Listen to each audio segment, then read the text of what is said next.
الحمد للہ وحدہ والصلاة والسلام علی من لا نبی بعدہ اما بعد فاعوذ باللہ من الشیطان الرجیم بسم اللہ الرحمن الرحیم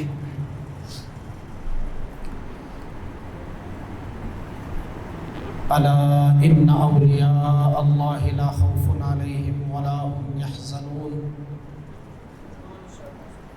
الذين آمنوا وكانوا يتقون لهم البشرى في الحياة الدنيا وفي الآخرة لا تبديل لكلمات الله ذلك هو الفوز العظيم صدق الله مولانا العظيم وصدق رسوله النبي الحبيب الكريم الأمين ونحن على ذلك لمن الشاهدين والشاكرين والحمد لله رب العالمين إن الله وملائكته يصلون على النبي يا أيها الذين آمنوا صلوا عليه وسلموا تسليما اللهم صل على سيدنا ومولانا محمد وعلى آل سيدنا ومولانا محمد وبارك وسلم عليه الصلاة والسلام عليك يا سيدي يا رسول الله وعلى آلك وأصحابك يا سيدي يا حبيب الله الصلاة والسلام عليك يا شفيع المذنبين وعلى آلك وأصحابك يا سيدي يا رحمة للعالمين حاضرین و سامعین محتشم، آج ہم سب حضور قدوۃ المشائخ محبوب سبحان واقف اسرار و رموز قرآن قیوم زمان حضرت مولانا محمد ہاشم سمنگانی رحمۃ اللہ تعالی کی عرس سراپا قدس کی محفل میں موجود ہے۔ اللہ کریم ہماری آج کی حاضری کو اپنی بارگاہ عالیہ میں شرف قبولیت عنایت فرمائے۔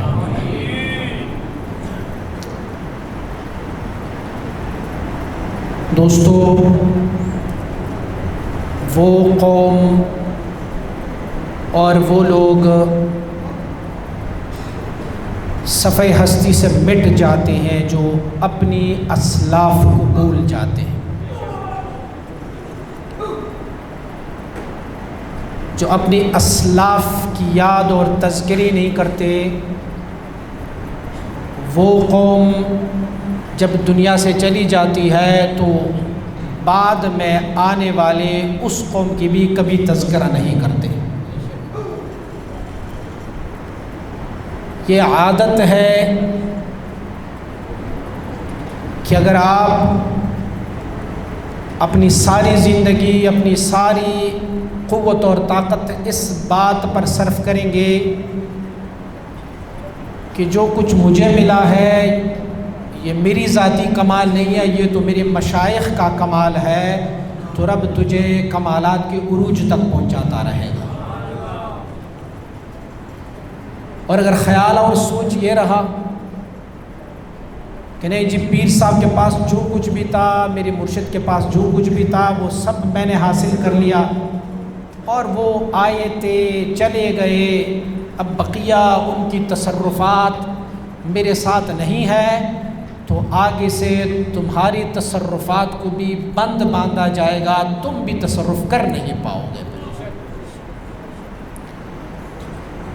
مجھے یاد ہے کہ میں نے پچھلی جب حضرت مجدد رحمۃ اللہ تعالی کا عرس مبارک ہو رہا تھا، اس سے پہلے حضرت مولانا محمد ہاشم سمنگانی رحمۃ اللہ تعالی کے عرس مبارک میں بہت سارے لوگوں سے یہ پوچھا کہ کیا تمہیں معلوم ہے کہ حضرت کی مزار اقدس کہاں پر ہے؟ تو مجھے الا ماشاء اللہ چند لوگوں نے جواب دیا کہ ہمارے دادا مرشد حضرت مولانا محمد ہاشم سمنگانی رحمۃ اللہ تعالی کا مزار مبارک کہاں پر ہے۔ میں ایک دفعہ عمرے پہ گیا تھا تو دو سادے سے بندے مجھ سے آگے باب السلام پر جا رہے تھے، ایک دوسرے سے پوچھ رہے تھے یہاں پر کیا ہے؟ تو ایک نے جواب دیا یہاں پر پیغمبر کا قبر ہے۔ تو دوسرے نے کہا کون سے پیغمبر کا قبر ہے؟ اس نے کہا پتہ نہیں کس پیغمبر کا قبر ہے، لیکن کسی پیغمبر کا قبر ہے، لیکن چھوڑو، کسی بھی پیغمبر کی قبر ہو ان کے لیے دعا کرو کہ اللہ اس کو بخش دے۔ میں نے اسے کہا اللہ کے بندے تجھے یہ پتہ نہیں کہ جہاں تم جا رہے ہو یہ تو سید الاولین والآخرین میرے اور آپ کے نبی کا مقبرہ مبارک ہے، روضہ مبارک ہے۔ کہنے لگے مجھے نہیں پتہ، میں پہلی دفعہ آیا ہوں۔ اگر بندے اپنے اسلاف سے اتنے بے خبر ہو جائے تو دنیا کی خبرناموں میں اس کی اپنی خبر مٹ جاتی ہے، اسے کوئی یاد نہیں کرتا۔ ہم نے حضور مبارک صاحب علیہ الرحمہ کی معیت میں ان کے سائے میں آنکھیں کھولی ہے، اور جب بھی ہم نے ہوش سنبھالا ہے کوئی ایسی ان کی مجلس نہیں ہے، یہ جو خلفائے کرام یہاں پر موجود ہیں جنہوں نے مبارک صاحب علیہ الرحمہ کی صحبت اپنائی ہوگی، کوئی ایسی مجلس آپ کی نہیں تھی جس میں آپ اپنے مرشد گرامی کا کوئی بھی تذکرہ نہ فرمایا کرتے۔ میں یہاں دیکھتا ہوں حضور مبارک صاحب علیہ الرحمہ کے مریدین یہاں پر تشریف لاتے ہیں مزار شریف پر، اور اکثر و بیشتر میں دیکھتا ہوں کہ روڈ پر ہمارے رنگ روڈ کے اوپر آ کے وہاں پر کھڑے ہو کے سلام کرتے ہیں وہاں سے اور چلے جاتے ہیں۔ ہم نے اپنی آنکھوں سے دیکھا ہے حضور مبارک صاحب علیہ الرحمہ کو۔ آپ نے اپنے اوپر یہ لازم جانا ہوا تھا کہ میں ہر 15ویں دن اپنے مرشد گرامی کے مزار شریف پر حاضری دوں، اور آپ علالت اور گرمی اور سردی اور بارش اور جو بھی ہوتا، ہم نے کبھی نہیں دیکھا کہ اس نے 16واں دن کیا ہوگا، بلکہ ایک دن ایسا وقت آیا کہ دن بھی جمعے کا آیا تھا اور 15واں دن تھا وہ جمعے والا دن۔ آپ کو پتہ ہے کہ حضور مبارک صاحب علیہ الرحمہ جمعرات کی محفل فرمایا کرتے ہوتے تھے، اور محفل رات گئے تک جاری رہتی، اگلے دن صبح بھی، جمعے والے صبح بھی حضور مبارک صاحب علیہ الرحمہ آپ مبارک محفل فرمایا کرتے ہوتے تھے۔ اور اس کے بعد بھی حضور مبارک صاحب علیہ الرحمہ کی قانون مبارک یہ تھا کہ آپ اشراق اور اشراق کے بعد پھر ذکر و اذکار کا محفل ہوتا، اور آپ اس وقت صحت یاب تھے، باصحت تھے، تو آپ مبارک کا قانون یہ تھا کہ جمعہ بھی خود پڑھاتے، اور خطاب بھی اکثر و بیشتر کسی عالم سے جب کرواتے تو خود سماعت فرماتے، بیٹھ جاتے، خود سماعت فرمایا کرتے تھے۔ تو جمعے کا دن تھا، جمعرات کو جب محفل ختم ہوئی رات کو 12-1 بجے تو آپ گھر تشریف لے گئے، اور تقریباً رات کو 2-2:30 بجے میری طرف پیغام بھیجا کہ 15واں دن شروع ہونے کو ہے، میں اپنی مرشد کی زیارت کے لیے نہیں گیا، مزار شریف پہ نہیں گیا، وہ تیاری کر لو۔ ہم جب آپ کے مزار مبارک پہ حضور کے ساتھ جایا کرتے ہوتے تھے تو آپ مبارک صبح فجر جو ہے وہ قبلہ حیدری صاحب کے پاس پبی میں پڑھا کرتے ہوتے تھے، اور وہیں سے پھر آگے آپ پیر سباق کے علاقے میں اپنے مرشد گرامی کے مزار شریف پہ جایا کرتے تھے۔ تو مجھے فرمانے لگے چلو، اب دن بھی جمعے کا تھا، اگلا دن آپ نے جمعہ پڑھانا بھی تھا، محفل بھی ہو گئی تھی، تو تقریباً 3 بجے رات کو ہم نکلے، فجر کی نماز ہم نے حضرت حیدری صاحب مبارک کے آستانے پہ پڑھی، وہاں پر ناشتے وغیرہ کا بندوبست تھا، ناشتہ کر کے ہم آگے نکل گئے پیر سباق کی طرف، اور حتیٰ کہ وقت ایسا آیا کہ ہم جمعے تک نہیں پہنچ پا رہے تھے۔ تو حضور مبارک صاحب علیہ الرحمہ نے واپسی پر، میں ڈرائیو کر رہا تھا، ہمارے آگے ایک گاڑی لگی ہوئی تھی، وہ ہمیں راستہ نہیں دے رہا تھا، حضور نے مجھے یہاں تک فرمایا گیا کہ گاڑی کو ٹکر لگا دو، ٹکر مارو اس گاڑی کو اور راستہ ان سے لے لو۔ ہم آستانے اس وقت پہنچے ہیں کہ حضور مبارک صاحب علیہ الرحمہ نے لوگوں کو فرمایا کہ تھوڑا لیٹ کر دو نماز کو، میں غسل کر لوں، مسنون غسل، اور پھر آ کے جمعہ پڑھاؤں گا۔ لیکن حضور مبارک صاحب نے اپنی ضروری مصروفیات کو بھی چھوڑ کے اپنے مرشد کی زیارت 15ویں دن وہ ادا کر کے واپس تشریف لائے تھے۔ اور جب حضور کے بارگاہ میں حاضر ہوتے تو کیا منظر ہوتا تھا؟ ہم ساتھ ہوتے تھے، جو ساتھی ہمارے خلفائے کرام اگر ساتھ ہوتے تو ان کو پتہ ہے، جب ہم پیر سباق کی حدود میں داخل ہوتے تو آپ ہمیں ارشاد فرمایا کرتے تھے یہاں پر میں پیر نہیں ہوں، یہاں پر میں مرید ہوں۔ تو فرمایا کرتے تھے کسی بندے کو یہ اجازت نہیں میرے کسی مرید کو کہ وہ میرا جوتا اٹھا لے، یہاں پر میرے ہاتھوں کو بوسہ دے، میری چادر سنبھالے، کسی کو کوئی ضرورت نہیں ہے۔ تو آپ جب مزار شریف کے دروازے پہ داخل ہوتے تو آپ کو وجد کی کیفیت ہوتی، آپ کا عصا ادھر گر جاتا، امامہ ادھر گر جاتا، آپ جوتے کہیں ادھر، لیکن ہمیں چونکہ حکم تھا کہ کسی نے اٹھانا نہیں، ہم اٹھاتے نہیں تھے، بس آپ جا کے مزار شریف پر بیٹھے۔ پھر عاشق و معشوق کے درمیان جو رمز و ریاض ہوتا وہ آپ جانے اور آپ کا مرشد جانے میں۔ جب ہم حدود سے مزار سے باہر نکلتے تو پھر فرمایا کرتے ہوتے تھے اب میں تمہارا مرشد ہوں، اب میں مرشد خانے سے باہر آیا ہوں۔ حضور مبارک صاحب علیہ الرحمہ جتنا اپنی مرشد مبارک سے محبت کیا کرتے ہوتے تھے اور جتنا آپ کا تذکرہ کرتے ہوتے تھے، شاید کہ میں نے آج کل کے کسی سالکین میں آپ للہ فی اللہ حضرت مولانا شمس منگانی رحمۃ اللہ تعالی، میں پچھلے دنوں کسی ایک جگہ پہ صلح کرنے گیا، دو بندوں کے درمیان اختلاف تھا تو وہاں میں گیا صلح کرنے کے لیے۔ انہوں نے دوران گفتگو یہ کہا کہ مبارک صاحب فلاں بندے سے ناراض ہوئے تھے اور انہوں نے پھر یہ کیا، اور اس بندے سے ناراض ہوئے تھے پھر اس بندے نے یہ کیا، پھر فلاں بندے سے ناراض ہوئے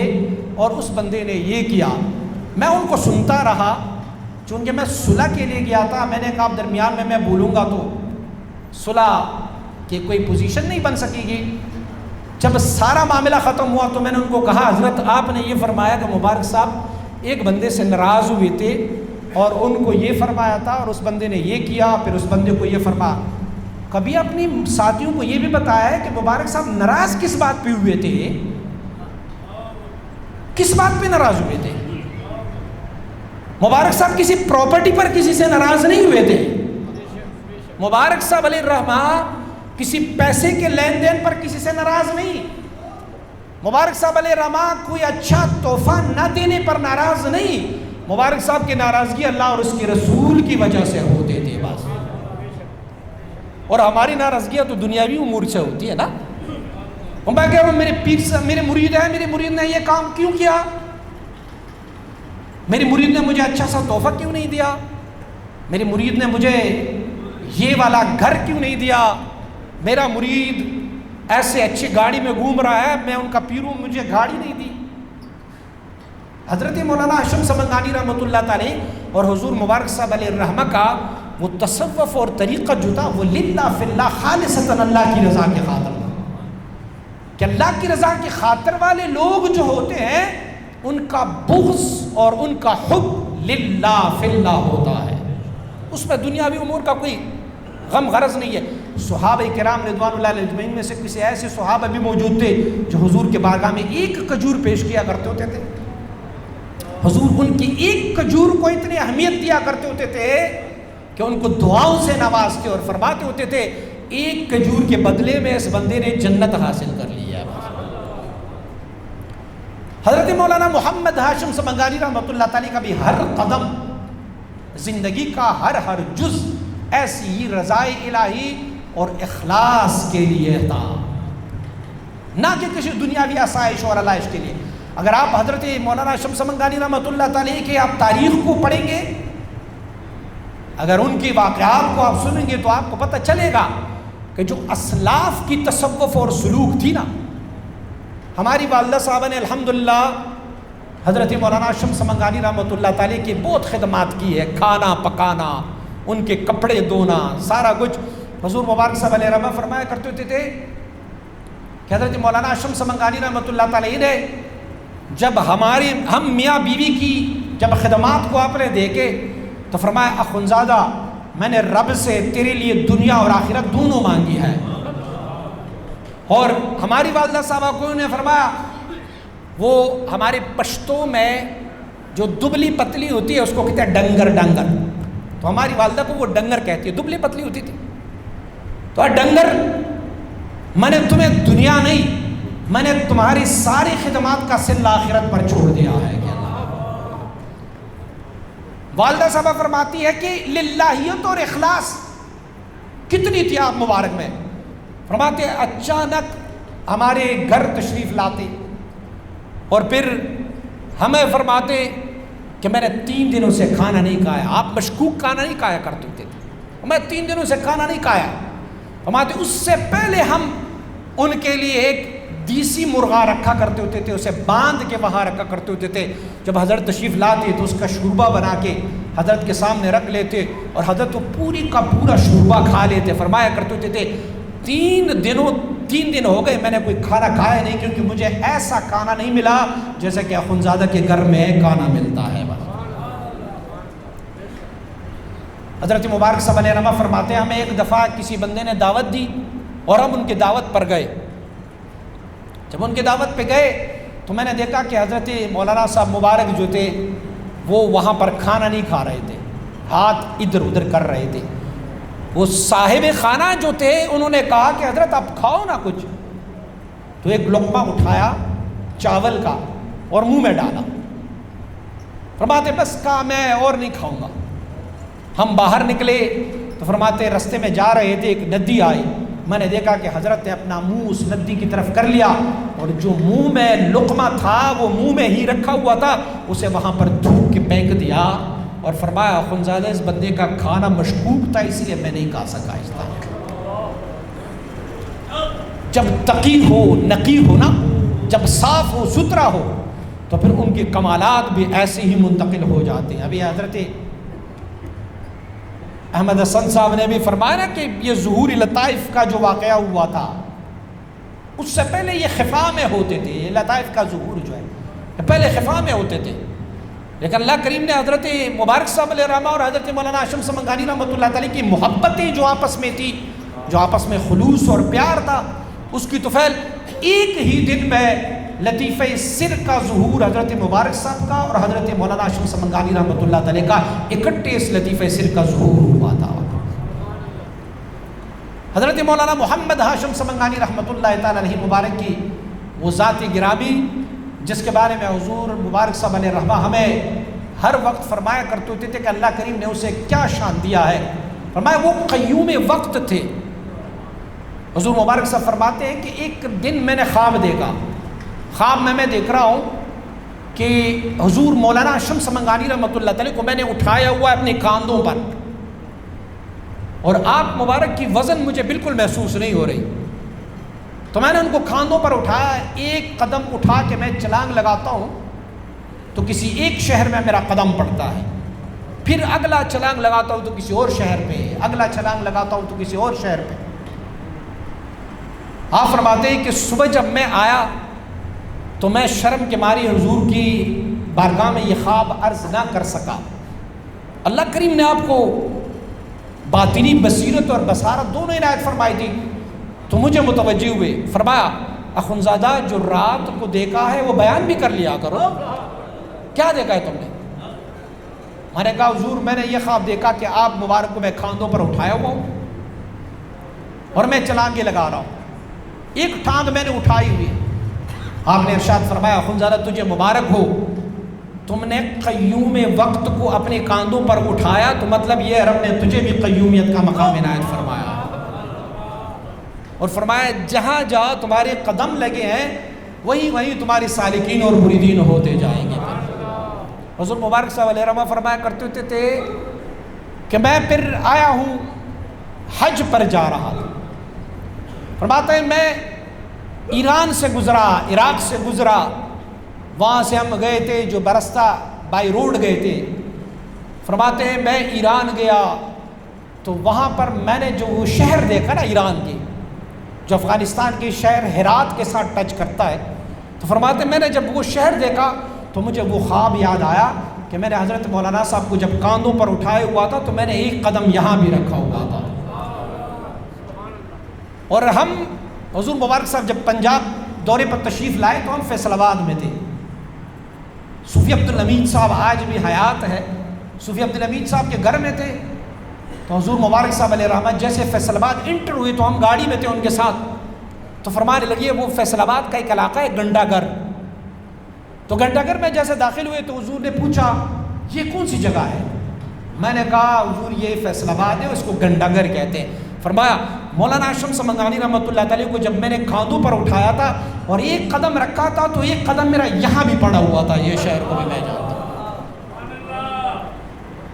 تو مانا یہ ہے کہ حضرت مولانا ہاشم سمنگانی رحمۃ اللہ تعالیٰ اپنی خداداد صلاحیتوں کی وجہ سے اس سے قبل کے حضور مبارک صاحب علیہ رحمہ کوئی اس ارشاد کا کام شروع کر لے، اس سے قبل آپ کی مریدوں کے بارے میں آپ کو اطلاع فرمایا کرتے تھے کہ یہ تمہاری مرید ہے، یہاں پر تمہاری مرید ہوگی۔ حضور مبارک صاحب علیہ رحمہ نے حضرت مولانا ہاشم سمنگانی رحمۃ اللہ تعالیٰ کی بہت خدمات کی، جیسے کہ آپ نے ابھی مقررین سے سماعت کی۔ اللہ کریم نے ان خدمات کے بدلے میں حضور مبارک صاحب علیہ رحمہ کو یہ سلسلہ مبارکہ، یہ جو سلسلہ سیفیہ آج کل ہمارے ہے، اللہ کریم نے ان خدمات کے بدلے میں حضرت مبارک صاحب علیہ رحمہ کو یہ سلسلہ مبارکہ بھی عنایت فرمایا تھا۔ اور میں نے پہلے شروع میں عرض کیا نا کہ اگر آپ اپنی شیخ، اپنی مرشدوں کا تذکرہ کرتے جائیں گے نا، ان کا ذکر کرتے جائیں گے، تو پھر لوگ آپ کا ذکر کرتے جائیں گے۔ مجھے ایک دوست نے سوال پوچھا تھا چینل پہ کہ ایک پیر صاحب کہتے ہیں کہ جی وراثت جو ہے وہ ابو سے ملتی ہے، دادا سے نہیں ملتا۔ وراثت ابو سے ملتے ہیں، دادا سے وراثت نہیں ملتا، تو تم نے اپنے ابو کو زیادہ فالو کرنا ہے اور دادا کو چھوڑ دو۔ میں نے کہا یہ سیدھا سادہ سا جواب ہے کہ اگر آپ کہیں کہ دادا کچھ نہیں ہے تو پھر تو تیرے ابو پر بھی حرف آ گیا ہے، تیرا ابو کہاں سے آیا ہے اگر دادا کو چھوڑ جائیں گے۔ لیکن اگر دوسری طریقے سے ہم جائیں گے تو اگر ہم نے کہا کہ یہ میرا مرشد ہے، دادا مرشد کو چھوڑو، اس کو کیا کرنا ہے ہم نے، ہاں، تو پھر تو محمد الرسول اللہ کو بھی چھوڑنا ہوگا نا۔ ہمارے سلسلے میں کون سے بھی نمبر پر ہے؟ حضرت مبارک صاحب سے وہ 36ویں نمبر پر ہے۔ تو میں اگر حضرت مولانا ہاشم سمنگانی رحمۃ اللہ تعالیٰ کو نہیں مانوں گا، نہیں پوچھوں گا ان کے بارے میں، تو پھر میں مجد الفسانی کے بارے میں کیوں پوچھ رہا ہوں؟ وہ بھی تو ہمارے پرداداؤں میں سے ہے۔ یہ طریقت کا جو معاملہ ہے، دین کا جو معاملہ ہے نا، یہ طور اور طریقے اور عقل سے ماورا ہے، یہ عقل پہ جانچتا نہیں ہے یہ، کیونکہ عقل پر اگر جانچنا ہوتا تو نبی کو کیسے وحی ہو جاتی ہے، کیسے وہ آگے تمہیں یہ جو فیضان مل رہا ہے یہ عقل سے تو ماورا ہے نا، کیسے تجھے مل رہا ہوتا ہے؟ فلہذا اپنے مرشدوں کے ساتھ مخلص رہے۔ حضرت مولانا ہاشم سمنگانی رحمۃ اللہ تعالیٰ کی ہسٹری پڑھے، دیکھو حضرت مبارک صاحب علیہ رحمہ نے اس چیز کو ملحوظ خاطر رکھے ہوئے اپنے ایک سالک مرید حضرت ابو الاسفار علی محمد البلخی سے کتاب لکھوائی تاریخ اولیاء کے نام پر، ہمارے چاروں سلسلوں کے بزرگوں کے حالات و واقعات اس میں لکھے، تاکہ لوگوں کو پتہ چلے کہ بھئی ہم کس کی مرید ہے۔ جانا بس یہاں تک محدود ہے تو یہ یاد رکھے، جو اپنے بڑوں کو بھول جاتے ہیں آنے والے ان کو بھول جاتے ہیں، پھر انہیں یاد نہیں کرتے۔ اللہ کریم حضور مولانا ہاشم سمنگانی رحمۃ اللہ تعالیٰ کی درجات کو بلند فرمائے اور آپ کے فیوزات اور آپ کی انوار و تجلیات ہم سب پر وارد فرمائے۔ مجھے حکم دیا گیا ہے کہ میں آپ کی خدمت میں ایک عرض بھی رکھوں۔ ہمارے استانہ عالیہ سیفیہ فقیر آباد شریف میں طلباء اور سالکین کی رہائش کا کافی مسئلہ ہے، اور آپ دیکھ رہے ہیں کہ آپ کی بیک سائڈ پہ، مزار شریف کے بیک سائڈ پہ، وہاں پر طلباء کے لیے اور سالکین کے لیے کمروں اور ہال کی ضرورت ہے۔ وہاں پیلر تو کھڑے کی گئی ہے، لیکن وہاں پر لینٹر اور کمرے بنانے کا کام ابھی باقی ہے، اور یہ کام ہم سب نے مل کے کرنا ہے، کسی ایک بندے نے نہیں، مل کے ہم نے یہ کرنا ہے۔ حضور مبارک صاحب علیہ رحمہ کے ہم پر جتنے احسانات ہیں، ان احسانات کے بدلے میں اگر ہم یہ تھوڑی سی اپنی دنیاوی